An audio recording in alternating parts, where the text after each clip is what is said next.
He's born ready. You're born ready, right? Okay. All right, welcome, thank you. Corporate Services Standing Committee meeting of April 1st, 2025. I can confirm that we have quorum, and I'm going to hand the chair over to Councillor Tuckey. Thank you, Madam Mayor. First thing on the agenda, can I have a motion to accept the agenda as presented, please? I'll move that the agenda be adopted as presented. I'll second. Okay, motion moved by Councillor Kershaw, seconded by Councillor Cox. Any business arising from? Wait, no, just a No, second that's first. fine. Yeah. Can I have a motion to move for the minutes of the Corporate Services Standing Committee in Just March? wait, I think, did you say all in favor? In addition, Oh, any Yeah. additions? Yeah. For the agenda? No, all in favor?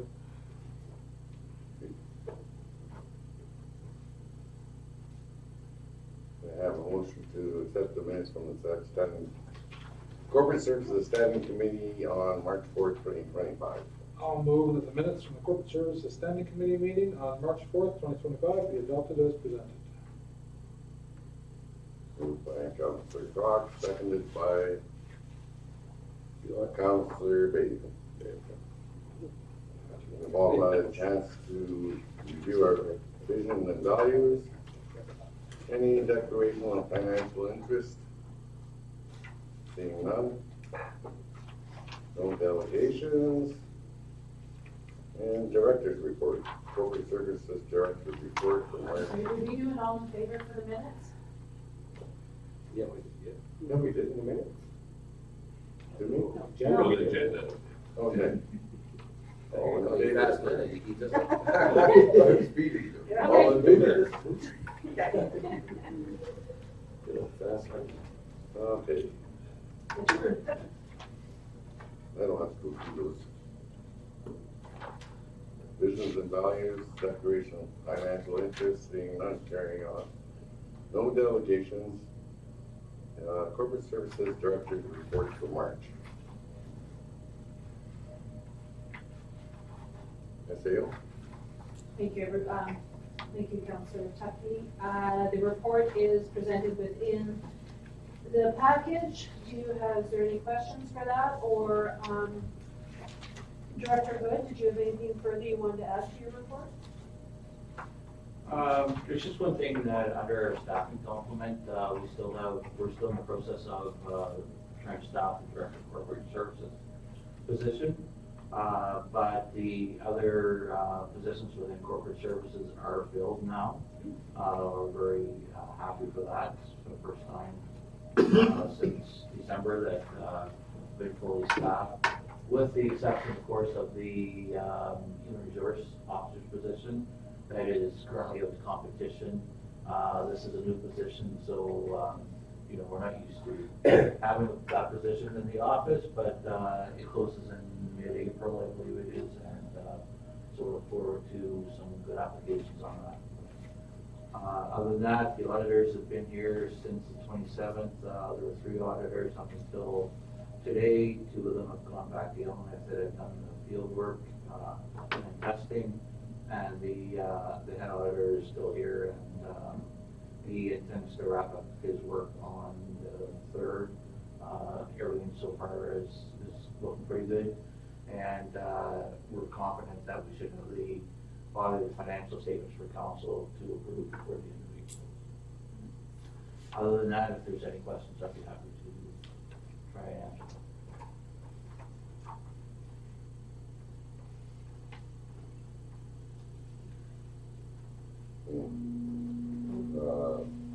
Mayor I just wanted to say it was great to see the auditors there, and then I noticed new staff. It's nice to see everyone working and doing well there. So great that maybe you're leaving us with a legacy of a full house of staff. So good job. Thank you, Madam Mayor. I'd just like to say that I'm very proud of my staff. They've all come together during this time of short-handed, and they've all supported each other and made sure that all businesses were covered off, even though we were 1 person short. They've been Even though the new staff member has just started yesterday, they seem very welcoming and, helping her, train her. So I'm very proud of them for that. And this will be my last corporate services standing committee. So I'd like to thank council for their support over the last few months. Councillor Eaton? Thank you. I'm so happy to hear that we might be able to start paying stuff online with the IT upgrades. Is the customer portals going to be off the town website or like completely separate? Just questions. Thank you for that, Councillor Heaton. Right now, we're currently waiting for pricing on what that module would cost.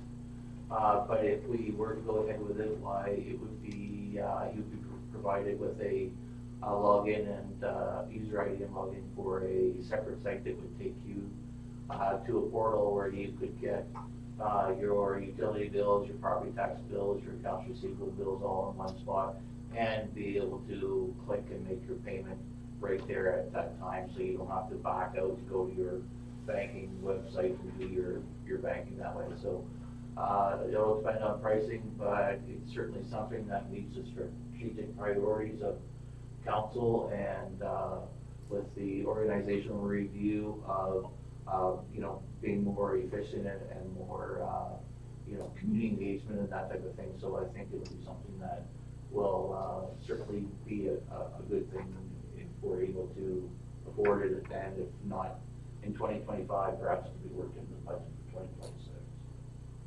That sounds amazing. I can't wait for that to happen. I'm just also, would it be possible if you can find out, because Protective Services has a lot of forms, like is it possible to have those forms like built into this and then pay for those, like if I want a fire permit and a dog license all at one and pay my water bill? That would be nice.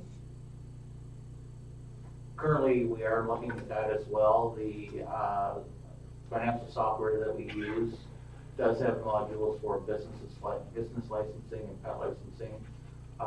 So if we are able to take advantage of those, then that would be available on the website as well. So you could go on, fill out your application for your pet license or business license, development permits. All applications could all go on there, and you could pay for your permits or licenses online, and they could be issued with, either through the town hall or sent to you directly at home. Nothing. So by consulting or amalgamating the functionality which is currently available under our software, along with this new customer portal, I think it would be a pretty dynamic setup, so that you can do most things online that you would attend the town hall. That is the dream. Thank you. Very good. Any further? Councillor Cox? Thanks. Just a question on procedure. So I know we get the accounts payable. I'm going to be jumping ahead there. Yeah, I'll go there anyway. We see the accounts payable numbers. I'm just curious what the process is. Like, I assume this is kind of a review, but I assume that there's some sort of process if something goes way out of budget and all of a sudden one department's variance goes out to lunch. Is there a process where council gets notified of that, or like, at what point does a big number in here become a concern for council? Or should it become, right? Or at what point do cost overruns in the town come to council? It's a bigger question, maybe. SAO? Yeah, actually, we will be producing quarterly reports. One of Director Hood's last tasks will be his final report for the May session as well as a quarterly report. And so that's where we'll start indicating if we have any variances out of point, some areas of concern, or just sort of what we're dealing and what our plans are around that one. But that's where we start flagging it to you. If we've had a big cost overrun because of some extraordinary circumstance, that's definitely where we would start having that conversation. Or if there's something that's going way out of budget, that would be, we would be bringing that back to council to have that conversation on why and how we're gonna deal with that and what we need to shift from other lines. Sure. Okay. Any further discussion on the director's report?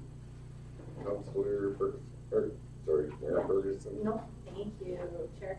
Not a comment, just thank you. I've worked with you now for like about 3 years-ish, right? And off and on, yeah, for sure. And your corporate knowledge is overwhelming. Like, you have tons of knowledge to share about this organization. And so I hope with the addition of our corporate, if we're successful at getting a candidate to replace you, that maybe you will be able to share some of your corporate knowledge with this new person so that they're coming into using you as an asset of a wealth of knowledge that you could share to them, because you definitely gave that to me as a new counselor, giving me, like, I could trust and understand what you're saying because you have a lot of history behind you with this organization. So that would be thank you for that. Good luck. Thank you. Okay. Yes, see you next time. Don't say that. Okay, moving on to accounts payable report. Any discussion?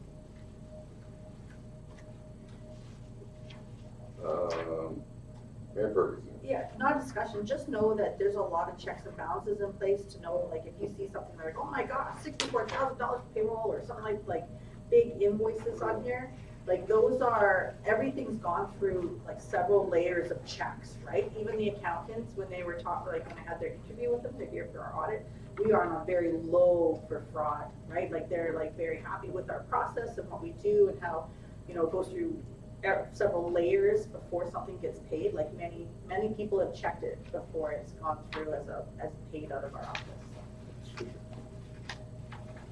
Thank you. No further discussion, moving on to correspondence.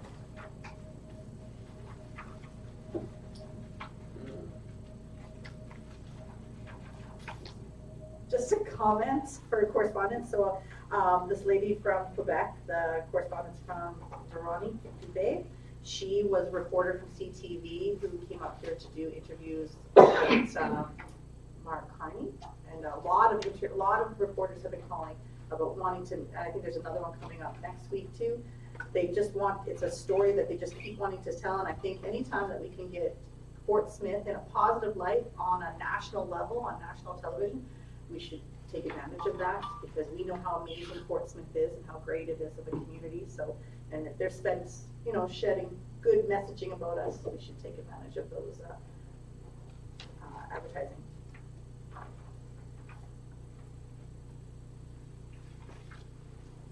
Anything else you'd like to speak about the donation request? Oh, these folks, like, so this, okay, so the next one, they're gonna come delegate to us, I think, next town council meeting, the Spark folks. I just followed up with the Kimberly, like, let's make arrangements, for sure. Of course, I'll meet if you'd like to. And I didn't respond to the CBC North. All right, moving on to administration. Oh, sorry, the donation request, sorry. That was Aurora College. That was, yeah, that was actually a really successful career fair that we hosted alongside with the Aurora College. I thought that was really successful. One of your staff, Daniel Wilson, was there. Roma from the college was there. They had students from TAP came. The students from Aurora College came. It looked like there was PWK? Yeah, PWK came, and I don't know how many, at least 25 vendors there, businesses and organizations in the community, who went there to present to any potential student about work or what their organization offers. And I think, you know, some kids walked away with, oh, like, maybe I'll join ENRTP, or maybe I'll do policing. Like, it was a really good event, and I thought it was really well organized and well received. Thank you. Okay, now moving on to administration. We have a briefing note for the 2025-26 water waste services contribution due with the NWD. I move that council approves the town of Fort Smith entering into the 2025-2026 water and waste services WWS contribution agreement with the government of the Northwest Territories in the amount of $798,000, and to authorize the mayor and senior administrative officer to sign the agreement on behalf of the town. I second it. Thank you. Discussion? Counselor, or Go first. Counselor Cougar? Thank you, Mr. Chair. My usual question is, what increase have we realized over the previous year agreement with regards to this? And I'll be asking the same question about the next two as well. Whether MAC is living up to their commitment to close the funding gap. Aseo? There's been no significant, I can get back to you with the exact amounts. Would appreciated that question. I could have probably brought the answer with me to this, so maybe in the future you can get that question to me prior to the meeting. But no, there has been no significant increases this year with any of our transfers. There's a slight one with our overall O&M one, but not significant. Thank you. Counselor Cougar? Thank you, Mr. Chair. Again, I think we need to be really pushing MAC, and we're probably not even keeping up with inflation with the increases, if they're continuing their increases at the rates they have in previous years. And I'm getting tired of government after government after government telling us, oh, we're here to help you. And when it actually comes to providing the help, they're nowhere to be found. That goes with our service agreements. They've offered time and time again saying, yes, we're addressing this. It's a serious issue, and yeah, we see how serious it is with the lack of any commitment. Yet they could send delegations off to PDAC and other industry conferences all over the place. So I'm just really disappointed. And, yeah. But I will be voting in favor of taking the money and running. Thank you. Thank you, Counselor Cougar. Any further discussion? Mayor Ferguson? He took the questions out of my mouth. I was going to ask kind of similarly the same things, and I think that that's really, really hard. It's defeating, because when MACA came and presented us almost a year ago around the same time, wasn't it?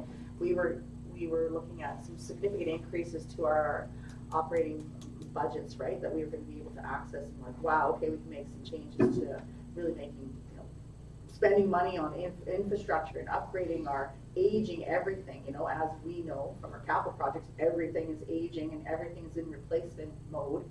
And for the government to totally 180 on us is, I'm just mad, like that's, and so I don't know how we can do, we can be mad all we want, they're still not going to open their purse strings. But I don't know if we need to do something more or greater or what. But you're right, inflation and the way this keeps going, we won't be able to even cover the basics of what we have to maintain going forward. I think we should all be mad. Thank you, Mayor Ferguson. Any further discussion? All in favor of the motion? Carried unanimously. Moving on to our second briefing note, 2025-26 Community Public Infrastructure CPI Contribution Agreement. I move that council authorize mayor and senior management officer to sign the 2025-2026 operations and maintenance, O&M contribution agreement between the town of Fort Smith and the government of the Northwest Territories in the amount of $2,466,000. Did I do the right one? Or did You I- missed one. Yeah, That's okay. I skipped one. Well, then I'll move the next one. Okay. And you can just put it in as read. Well, nothing can be moved in the past, I don't think. Okay, so I'll move that the council acknowledge and accept the 2025-26 Community Public Infrastructure CPI contribution agreement with the government of the Northwest Territories in the amount of $1,833,000, That's the, and that the mayor and senior administrative officer be authorized to execute the agreement as required. Thank That's you, the right one? Councilor Carasar. Oh, thank goodness. Seconded by Councilor Cox. Discussion? Councilor Cougar. Thank you. Maybe we should just play back my previous comment again. Well, someone needs to record it. It is, it's being recorded. Yeah, so, yeah, again, I think our mayor and every other mayor across the territories needs to have a serious chat with Minister McKay about the 180 funding that the mayor pointed out on this. So, thank you. Thank you. Deputy Mayor Kaiser. would it, Keiser. Keiser. Okay, I thought about that too, I got it wrong. You can do it right. Would it be, I'm gonna sort of put it as a question to all of us, but would it be appropriate to sort of acknowledge that we're accepting their money, but express our concern about the not following through on a letter from mayor and council to the minister? Like, to not say anything back at all, to me, seems to be like just placidly accepting that we took it. Like, should we say, yes, we will take your money, thank you very much, because you're supposed to give it, but you didn't give what you promised, or what was led to? Is there some sort of letter that could be written to that effect? Is that the right political approach, I guess? I don't know. I'm new to this game. Mayor Ferguson. Yeah, sure. I would definitely recommend or give us direction to do that after, we're in the middle of a motion, so we can't do it here, but we Yeah, can do it okay. after this one's finished. But definitely, I mean, we should be all writing letters, and we should be, even from our leadership, maybe writing letters, they come down, you guys weren't part of that, but they came down with all their people. The superintendent of MACA spoke to us, they had all these charts, they're like, okay, pick option A, B, or C. Okay, right on, everyone picked their options, Okay. and then crickets, so they really, and then because there was the pushback, but it made sense in that time for them to definitely figure out how they're gonna spend their money, and they're not solving the funding gap, and it is just getting larger, and there's nothing to solving it, Well, I so. guess my point is, should we push back? And that's what I'm asking. If they push back and change to someone else, do we push back, saying, thank you, but next time, would you do what you said you were gonna do? Yeah. I don't know, it just makes sense to me. I'm definitely writing that letter, Okay. you recommended after this was I over. will do that. Okay. Or I'm sure Mr. Kruger will do. Councilor Cougar. Thank you. Well, further to that discussion, maybe we should send them a video clip of the movie Titanic where they're shuffling all the deck chairs around. Yeah. Good visual. Any further discussion? Councilor Cox. Just while we're on the same topic, have we ever looked at, or has anybody ever seen a table of kind of the last 5 or 10 years of what these amounts are, but kind of the inflationary indices next to it? I don't know if that's been done in any WTAC arguments or anybody else, but, if these numbers have only gone up 1 or 2% or nothing over the last 10 years, and we can look and see that, well, Canadian inflation has been whatever, 2, 3, 5% per year. This is where we should be now, and this is what it is. And I would argue even more because the cost of putting in water and sewer is a lot different than the cost of groceries. I would argue that inflation for infrastructure is probably a lot higher than groceries.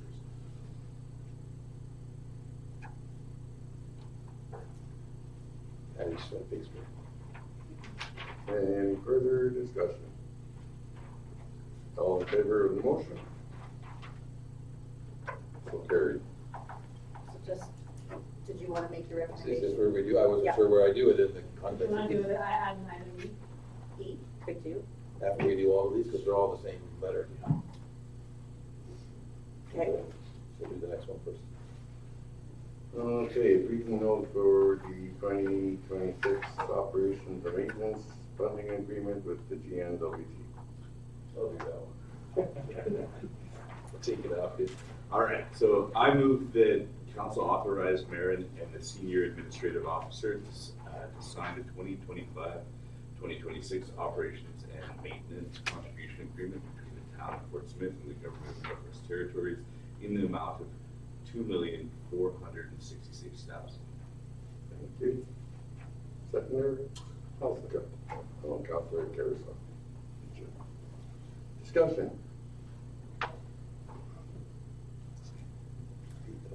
Say, Well, I see it went up 58,000 from last year, which is what we were not expecting. What percentages is that? Like,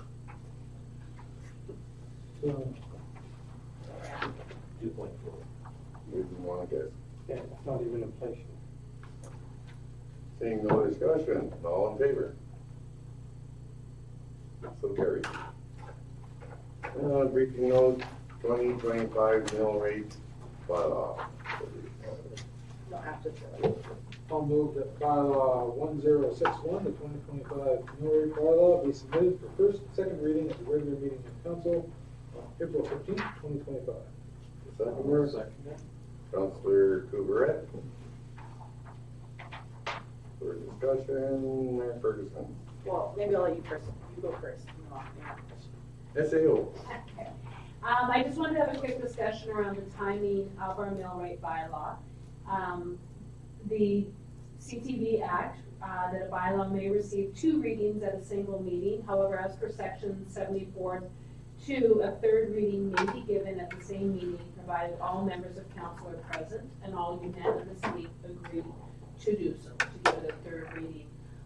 This is only a concern because if we delay this past April, will impact the mail-outs of our tax notices. So what we're hoping to do is have this wrapped up by the end of April at the final meeting. I guess the question is, will everybody be present at the April 15th council meeting? Last one before I go with the one for me, but I'll be there. is video conferencing in. It absolutely does. Okay. It absolutely does. And does everybody at this time, are you willing to do 3 readings in one council meeting?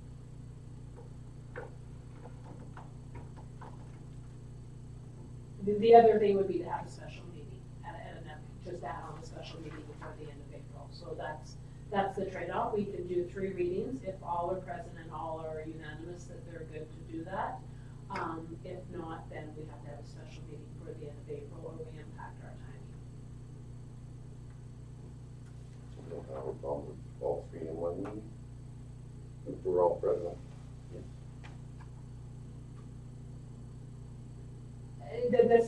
That's just my question to ask moving forward. It's not a part of the motion, but the discussion is around that timing of that, and if we're good to bring it forward, then I would ask for amendment to that motion. That would be first, second, and third reading on the April 15th. Any discussion? Sorry. Discussion? About what you said? Yeah. You made the motion. So I'll amend it so that it's be submitted for the first, second, and third reading, at the regular meeting of council on April 15th. Seconder, That was, all in favor? well, just wait, I had a question. Yeah. Oh, Sorry. Too late, we just voted. no. No. So I know that we had agreed on these rates within, we had already talked about the mill rate, and how we were gonna divide it up and such. But are we still fine with the way we did the percentage breakdown between how they're all gonna be done? Because it had just come up further past, it's just waiting on underdeveloped properties, waiting out, like much like there was this conversation, this was something that was. That's, I was gonna ask that. Oh, okay, right on. But I think what we heard in that conversation was that waiting or that would happen in the next round. So my request as part of this would be that we kind of like briefing note or some background information on how we can include that for next year's process. Yeah. Because the feedback that I got when we did the community plan and we're all sitting there and we had that lots of community engagement, and was that we are not putting enough weighting on the value of underdeveloped properties in the community. Or derelict properties, and let's weight the snot out of them, is the feedback from the community.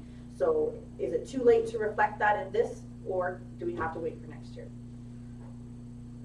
I believe under our Housing Accelerator Fund project, part of the big discussion is around disincentives or incentivizing developing lands to remediate unsightlies, etc.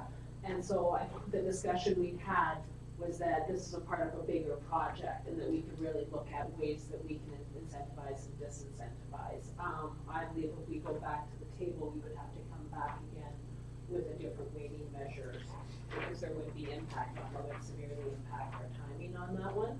But I believe the goal is to address that through our larger project as one of the initiatives. I think you've answered it. Councilor Cougaret.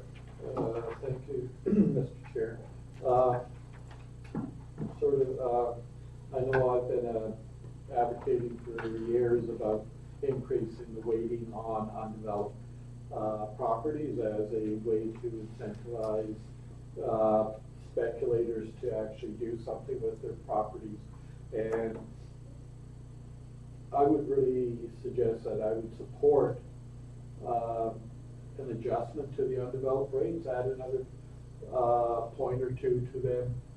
There's nothing saying we can't do that before we actually pass the mill rate bylaw. Worst case scenario, if we leave the other numbers the way they are, we adjust that, it'll give us, it's not going to be a significant amount of revenue, but it will provide some additional revenue and put out the message that we're very serious, that we want to see undeveloped properties worked on, developed, moved, so that we can actually start generating serious tax revenues from those properties. So I would further say, if nothing else, we had where it says 16.3, 15.03, change that to 16.03. Nothing else will give us a couple of more $1,000 towards that we can put into reserves or spend on other requirements that we have in our community.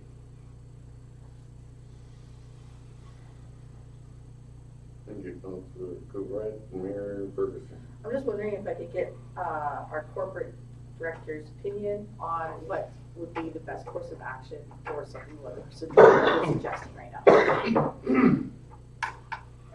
My feeling is, first of all, that undeveloped properties have such a low value that even an increase, the difference that you're seeing there of 42 cents or $1.42 has a minimal impact in the big scheme of things. To make a change to the mill rate bylaw at this point, I think would be ill-advised, and I think as the SAO pointed out, that we do have that Housing Accelerator program that we're looking at, and that there are mechanisms in there where this can be looked at, and where incentives to develop or disincentives to hold vacant properties can be dealt with through that process. So my suggestion would be leave the mill rates as was calculated and as you saw earlier, and that as part of that program going on for over the next period of time before your next budget, you take that information and incorporate that into a mill rate structure or other programs to see development on those vacant lands. Thank you, Councilor Bay. So I just kind of further to that question, you know, it doesn't need to be like 1 point on the a mill rate, what if it was like 100 points, right? So we're not talking about going up by like $10, but, you know, significantly more. And I think that's when, you know, from the reports that the SDAP did, it was talking about, you know, that scale of change rather than just a few points. Can I jump in on that? Deputy Mayor. I'm listening to everybody's points, and we had one public consultation meeting, where a number of people did say that, I sat there, I heard those words. But this is, I would say, especially with Adam's proposal now, significant change we're talking about. I would love to see us go through the process Tracy's describing, because there will be a public consultation again on that. I'm assuming as we roll that one out. I'm looking at Tracy, I say, oh, there. On the Sorry, half- I was on the trying to half do the side. math of 100 points. There will be a public consultation through the half, some of the rollout different. Oh, absolutely. So that would allow us then, as Jim said, it's not a huge gain now. We will get to go back to the public and say, you told us at this consultation this is the process we're going through, this is what we're proposing, it might be significant, public consultation, feedback, and then we can make a decision. I like that better, because then we will have given people 2 shots at telling us what they want us to do. 1 year separately. But it's not gonna change, as Jim says, it's not gonna make a big difference. So I would argue that we use the process that we've got coming at us, do the public consultation so that way the community has a chance to voice there, rather than having it happen. And I'm gonna say it even though I don't really want to say it loud, but you know, then us sort of changing it now, ramming it through in a 1, 2, 3 meeting in a week, and then saying, too bad, that's not public consultation in my books. That's how it will look, whether you meant it to be or not. It will look like we just rammed it through and then in a 1, 2, 3 meeting, read it and got it done. So I think we need to do it in a respectful public consultation way. That's my point. Councilor Cox. Thanks.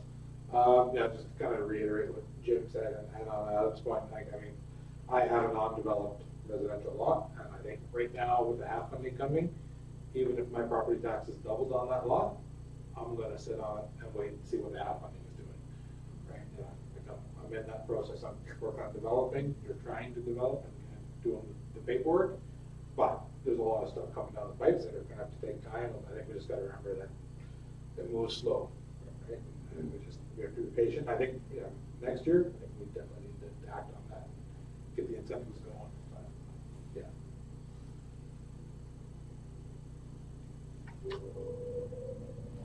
Any further discussion? I do. Okay. I agree. 3 readings in 1 evening doesn't sound normal. And then also with our delegation tonight, the Tabachi Chamber of Commerce specifically referencing the mill rate adjustment. I know he was probably at those community meetings, but just meaningful engagement with the Tabachi Chamber of Commerce, I think, is exactly what he was asking for tonight. So just, I don't agree with 3 readings in 1 night. Mayor Burke. But we need, if we're not changing this, is that what, we want this done before the end of this month, this mill rate? And so, I have no problem with 3 readings. yeah, the 3 reading is, that was just so that we can get this out to we're not making those significant increases right now to that. It's just what we'd agreed on prior to this about how the mill rate went through. We're not increasing the undeveloped properties right now aggressively. And then we're gonna wait to do that throughout this year through public consultation, and then probably move on that our next budgeting cycle. But we wanna process this within 3 readings at our meeting of the whole, so that we can get these out to the folks, so we can issue their property taxes. To be clear, I wasn't saying I had a problem with the 1, 2, 3 reading. It was a 1, 2, 3 reading, making a significant change tonight. Yeah. If it's as is proposed, let's do the 1, 2, 3 and get it maybe on their job, get it done. Because if you want to clarify administration, that's what you're looking for, so that we can process this and give this to the community. Yeah, absolutely. Yeah, no, there's no significant changes. The 6.5 property tax revenue increase was approved in the March formal council meeting, so there's no changes from that proposition. The reason I'm requesting if we do it all in 1 meeting is just so we don't have to have a second special meeting. We need to have this completed and this bylaw read in by the end of April in order to stay within our time for the property tax notices to go out. There is no changes other than that. That's okay. You fine with that, Councillor Eaton? Yes, thank you. Okay. So all in favor? Motion carried. Now, There was the addition for, yes, Yes. I'd like to put forward a motion that the mayor, on behalf of council, write a letter to the GNWT, responsible minister or ministers, loosely framed right now as thanking them for the money they did give us, but identifying the concern that there were monies offered that were not put forward. I don't know, I don't have the jargon for that, Mike, I'm looking to you. That the changes that were proposed were not followed through on, and so we are again short in what we are entitled to as a community. shortfalls, yeah. Exactly. I don't, have I? I can draft a letter and Yeah. I can send it to the group. You Yeah. guys can, before it's sent. So that, I don't know if that's a rambling motion, but that's what I'd like to put out there. You need a seconder. I'll second. Thank you. But I also have a suggestion. I'd like that idea of Councillor Cox to include a table in there of either the last 5 years or 10 years of the contributions, the inflation rate, and the increases that we got, just to further hammer the point home. Good. So, that sounds good. Any further discussion on the motion? I just to be clear, I'm going to ask them, thank them for the cash. Say, hey, what happened to the rest of it? Yeah. And give an example of, this is why, because look at the forced growth throughout the years, we're not maintaining what we need. That's the letter? And what was offered in that session? Yeah, that you that's guys had. part of that. Yeah, good, that's all I can hope to say. Okay. All in favor of the motion? Councillor, Councillor Couverette. Thank you, Mr. Chair. I would also suggest, in the letter that we make reference back to, and I don't remember the exact time frame. It would be between 2015 and 2018, when the federal government did a significant transfer of funding to the GNWT to assist communities and the GNWT to meet the shortfalls, and the GNWT grabbed something like $42 million and slipped that into their capital programs rather than giving it to the communities, which at that time would have addressed the funding shortfall. Okay. But we'll need to do a bit of research on when that transfer from the federal government. I believe it was part of their formula, their finance formula adjustments. Yes, and that money, most of it, some did come to the communities, but the vast majority of it went into the government's coffers. Any further discussion? All in favor? Motion carried. That's good. Don't need to excuse any councillors, we're all here tonight. Date of the next corporate services standing committee meeting will be on May 6th, 2025. Can I have a motion for adjournment? I move that we adjourn at 8:25. Thank you. Seconder? Sure. Cox. Cox? All in favor? All in favor? Okay. Ready? Thank you.